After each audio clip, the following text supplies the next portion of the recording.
What's up, party people, and welcome to Stoniecast number 78 and season 3 and episode 11 of Thoughts and Hunches, making money in bunches and sucker punches. That's right, it's your boy Stony back for the 78th time. And I'd like to welcome all of my fellow hoodlums, cheats, lowlifes, hustlers, scumbags, altar boys with unhealthy relationships with their priests, foul-mouthed, raging alcoholics, fienders, degenerates. If you're new to the show, well, you probably fall into one of those categories. So welcome aboard, and make sure to hit the subscribe button down here in the lower right-hand corner, so that way you can be notified every time I put out a new video. That's usually around this time on Friday evenings.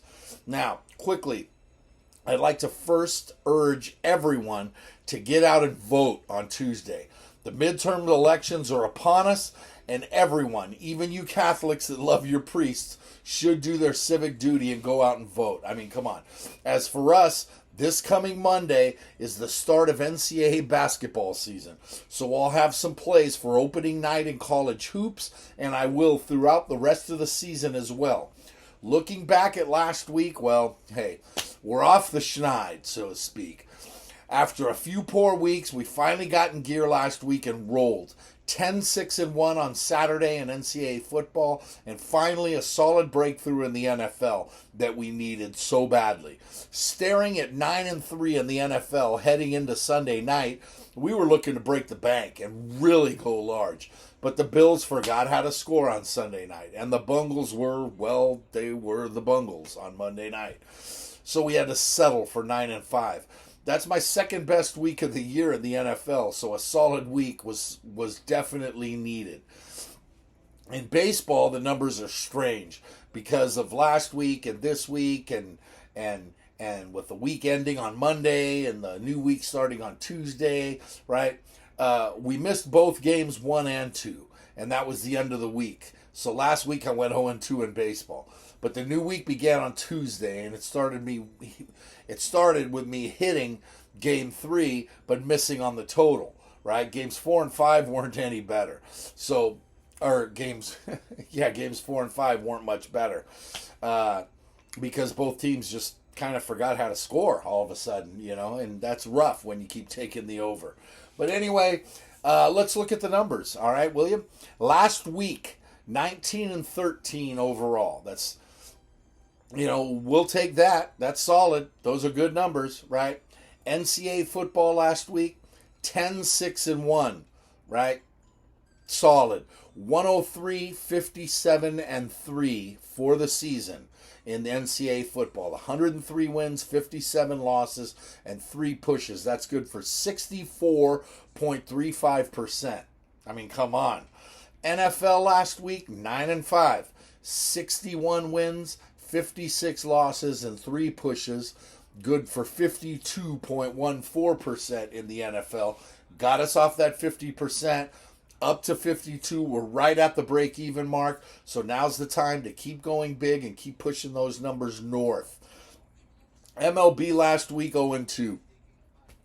10-8 on the season, 55.55%.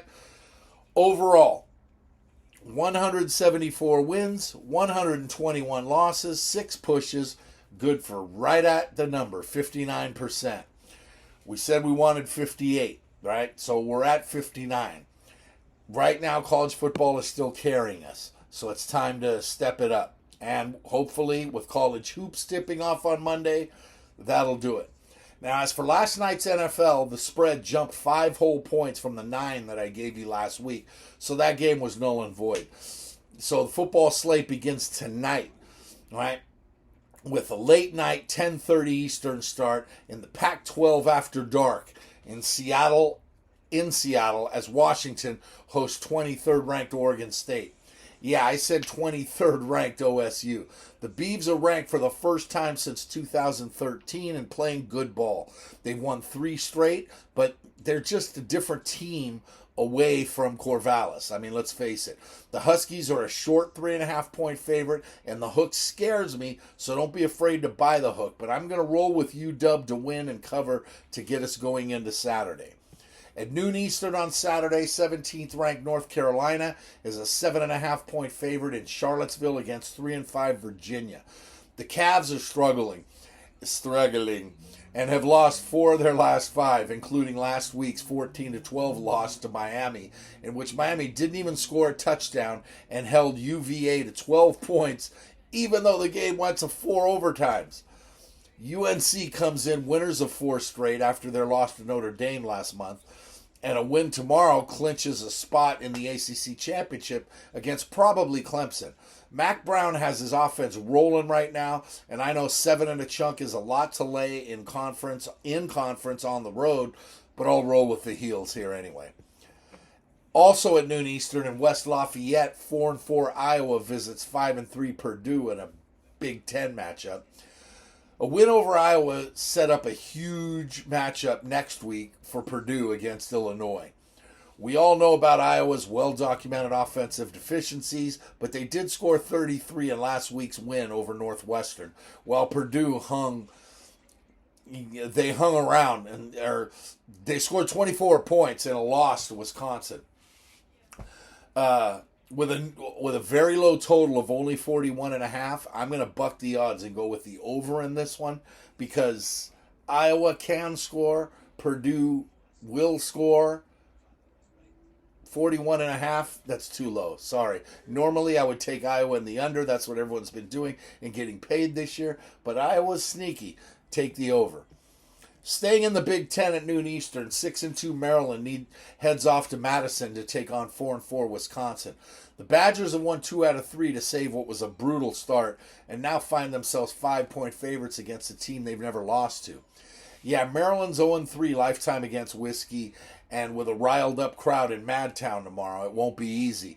But the Terps have already qualified for a bowl game and have won 3 out of 4. I liked how Leah Tagovailoa leading the Maryland offense right now, and while they may not win outright, they certainly will come in under 5. Give me the road dog here. Saturdays in the South brings us the 3 Fs: family, faith, and football. At noon Eastern tomorrow, 4-4 Florida travels to College Station to take on 3-5 Texas A&M. Both team seasons are toast, let's face it. The Aggies are 3.5-point home chalk and are looking to make sense of a preseason number 5 ranking, and now they've lost 4 straight and have 3 losses in front of the 12th man where they never used to lose. Florida, on the other hand, held its own in the cocktail party loss last week to Georgia, but they've lost 2 in a row on their own. In a battle of 2 schools just looking to play out the season, I like A&M at home to take care of the Gators and get the cover. The Big 12 has an interesting matchup at noon Eastern at 7, as 7th-ranked TCU is a big 9.5-point favorite against 4-4 Texas Tech. TCU has way too much to play for, as they are now the only Big 12 school left with a chance at making the CFP. Tech is struggling and was blown out last week by Baylor. TCU wins and covers this one easily at home. Don't even think about it. Just fire. We'll stay in the Big 12 at 3 Eastern, where Baylor heads to Norman to take on Oklahoma in a battle of 5-3 squads. Neither team's season's quite worked out the way they expected, but both teams are coming off 2-game win streaks. OU's a 3.5-point favorite, and I'm going to roll with Baylor on the road, getting the points in this one. 3:30 Eastern in Boulder, Oregon is a 31.5-point road chalk against 1-7 Colorado. The Buffaloes are awful. Everyone knows this. Let's face it. Oregon is rolling, and after winning 7 straight, the Ducks have an inside line at a berth in the CFP if they keep on rolling. I know Colorado's putrid, but 31.5 at home in conference, I'll take the points. At 3:30 Eastern, Michigan State travels to Champaign to take on 16th-ranked Illinois. The Illini are probably the biggest surprise in the FBS this year, with a 7-1 record, an absolutely legit defense, and a running game that just won't quit. They'll win easily here, but laying 17 is way too big of a number for a team that can barely reach 30 sometimes to lay. Give me Sparty on the road. Also at 3:30 Eastern, Athens, Georgia is the site of the game of the year so far. Number 3 Georgia is now an 8-point favorite over top-ranked Tennessee. That's right, I said top-ranked Tennessee. UT! The winners basically locks up the winner of this game basically locks up a spot in the college football playoff, even if they lose the SEC title game to Alabama. Public money is all over Tennessee because everyone saw UT beat Alabama 2 weeks ago. But this is the biggest game they've played in a long time, and it ain't on Rocky Top this time. So I'm going to take the dogs, and I'm going to lay the lumber. Yep. At 7 Eastern in the Big 12, 24th ranked Texas heads to the Little Apple, Manhattan, Kansas, to take on 13th ranked Kansas State. The Longhorns are 2.5-point road favorite and lost to Oklahoma State 2 weeks ago in a game that snapped their 3-game win streak. K-State blasted Okie State last week in a 48-0 blowout, but Texas coming off a bye week since that loss to Okie State. There's no way K-State can replicate last week's performance. I heard somebody earlier today say that Texas has been beating K-State since before Christ.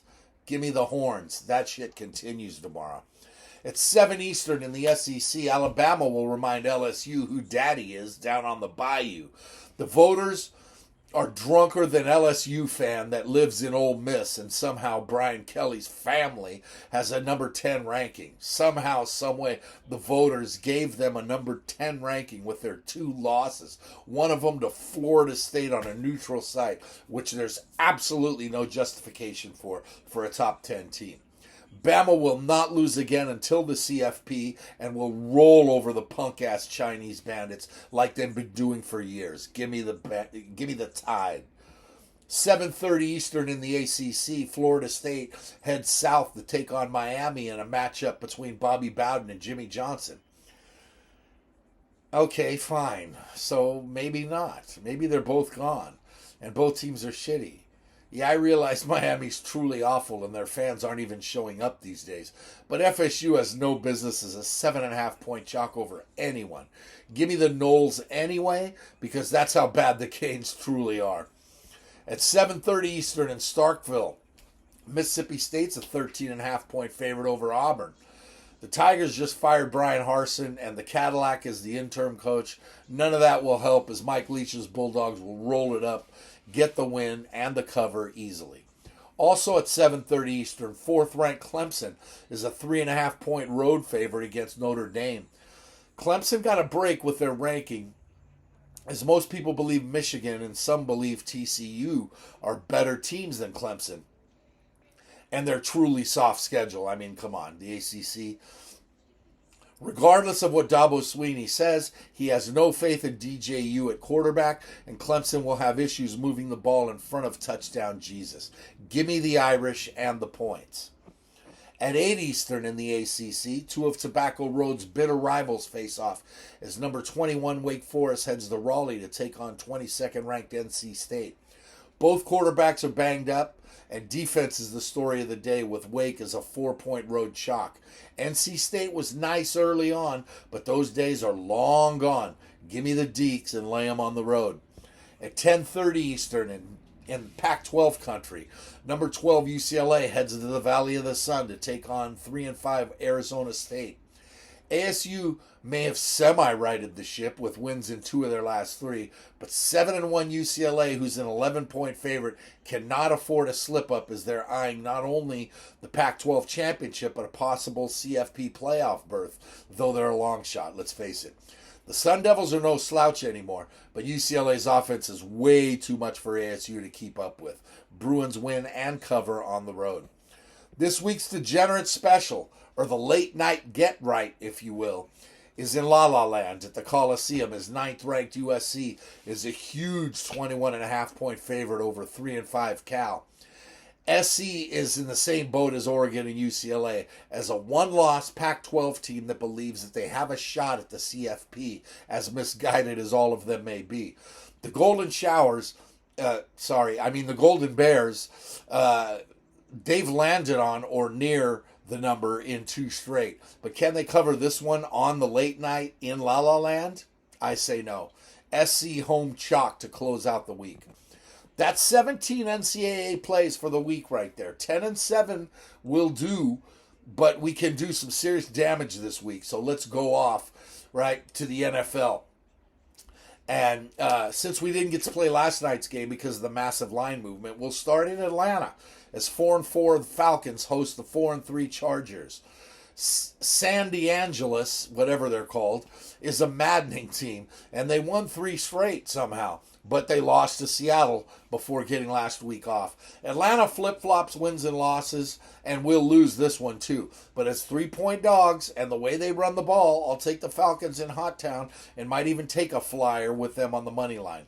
I will take Atlanta because they are different when they're playing in Hot Town. At 1 Eastern, 5-3 Miami heads to the Windy City as 4.5-point road chalk to take on the 3-5 Bears. The Finns are in a win-now mood by picking up Bradley Chubb, right, to add to an already improving defense. And the Bears got rid of some of their defensive pieces and added an offensive weapon. I'm not sold on Justin Fields, and I am sold on Tua. So I'll roll with the Finns and lay the lumber on the road.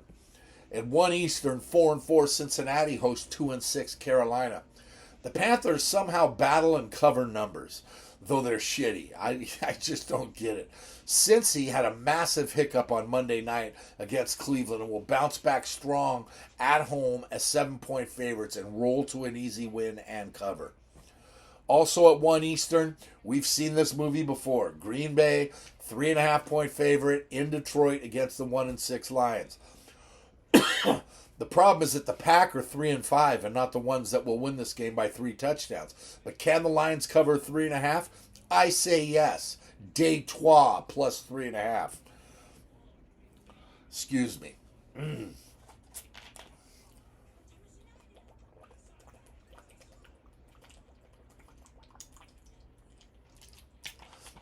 At 1 Eastern, the best team in the history of the NFL that has never won anything, ever. The 6-1 Bills head to Snoopyville to take on the 5-3 New Jersey Jets. Buffalo pissed me off in a major way last week by taking their foot off the gas in Sunday night's win, but not cover over Green Bay. Again, they're 11.5-point favorites, this time on the road. Are the Jets the play? I just don't trust Zach Wilson. I just don't at all. He's had one good game, and that was against a really good, god-awful Pittsburgh team. Other than that, he hasn't played well. Give me Buffalo and lay them on the road. It's going to burn me twice in a row. I know it. I should flip my pick right now, but I'm not going to. Give me the Bills. At 1 Eastern in our nation's capital, the 6-1 Vikings are a short 3-point road chalk against the 4-4 Commandos.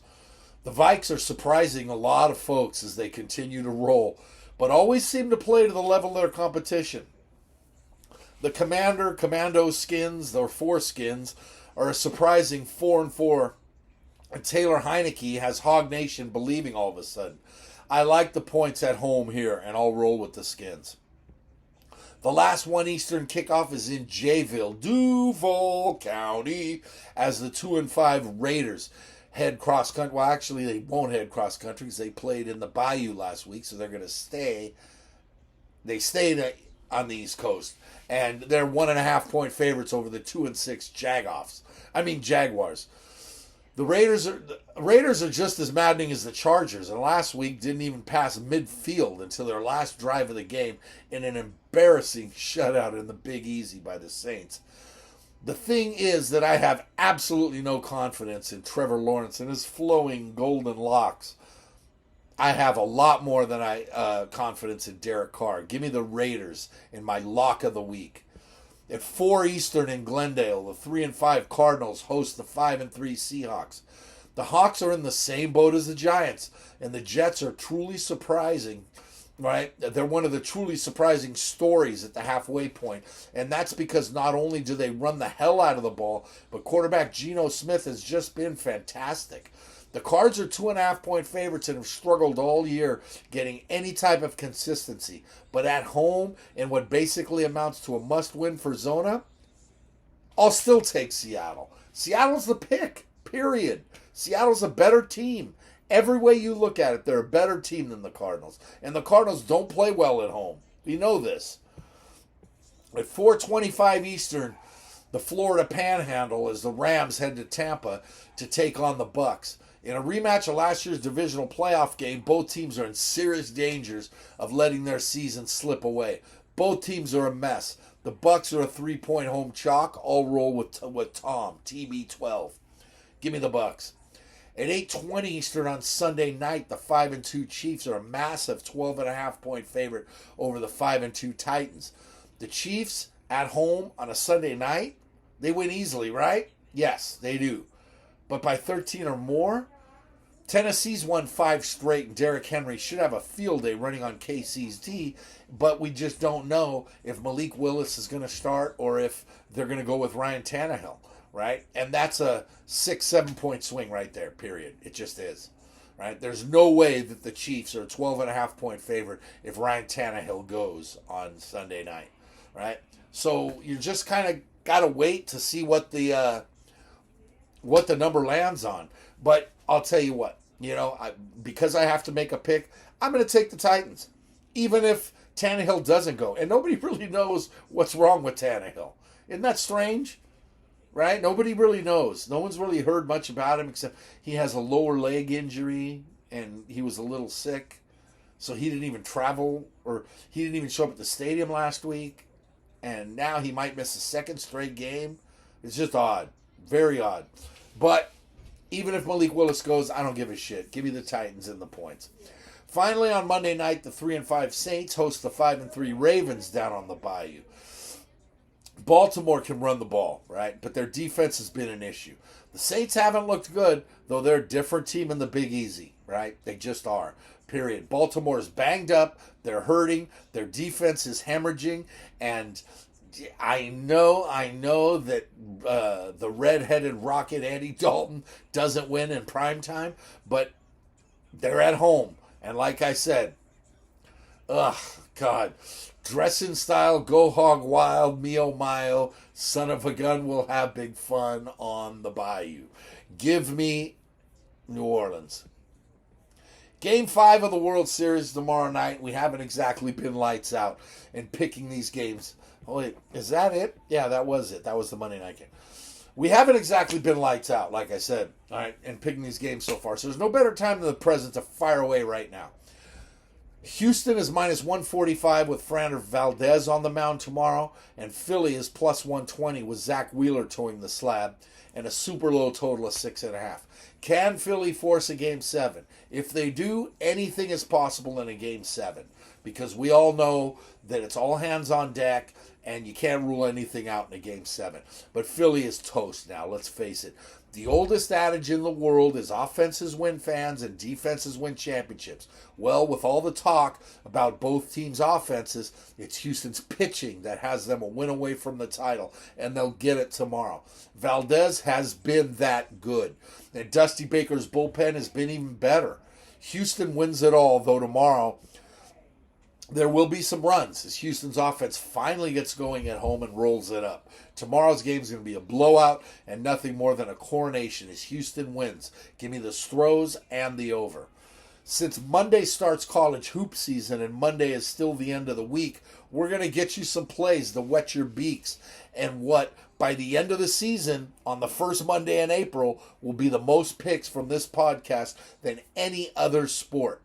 So here we go. Monday, November 7th, NCAA Hoops will start at 2 Eastern with Stanford hosting the University of Pacific at Maples Pavilion.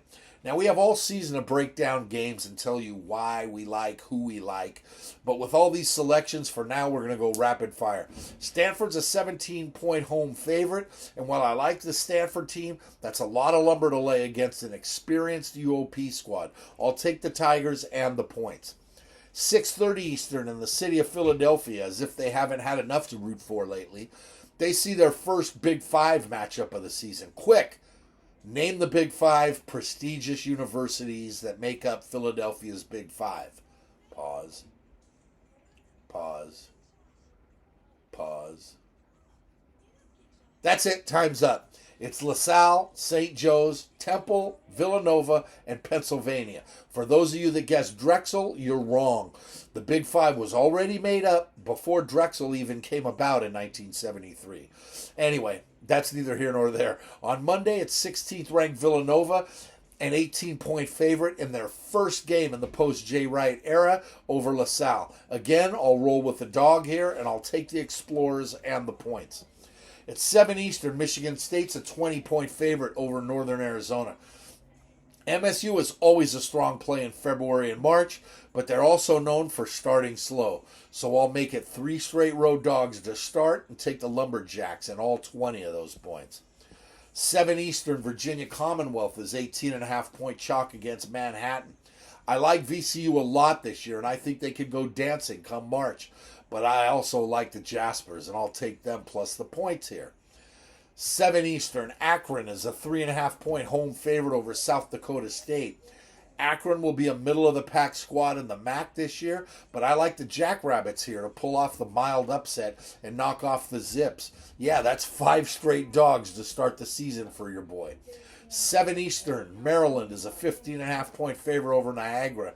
And while the Terps may not be at the top of the Big Ten this year, but they have more than enough to get the win over Niagara. They just do. Terps minus the Lumber. There you go. There's your chalk. 7:30 Eastern, College of Charleston's a short 1.5-point favorite over Chattanooga. I'm all over Charleston here, as they should roll over UTC to get them off on the right foot. Right down the street from here at 8 Eastern, Memphis comes to Nashville as a 3-point road favorites against Vanderbilt. You want to know how old you are? I'm going to tell you right now. The 2 head coaches in this game are Anthony Hardaway and Jerry Stackhouse. Yep, you're old. It's going to take a few games for Memphis to get going. And while Vandy may have a lot of questions with no Scottie Pippen Jr. anymore, the Commodores get the outright win here. Give me the Doors. 8 Eastern, Boston College is a 13-point home favorite over Colgate. And while BC can be a dangerous ACC school this year, Cornell is always dangerous. So I'll take Colgate and the points. 10th ranked Arkansas begins their quest for another solid season and deep run as 19.5-point favorites over North Dakota State. The Bison have been solid the last handful of years, but Arkansas has too much firepower here, so I'll take the Hogs and I'll lay the Lumber. And lastly, at 8:30 Eastern, Miami, Ohio is a 7.5-point favorite over Evansville, and I'm all over Evansville here.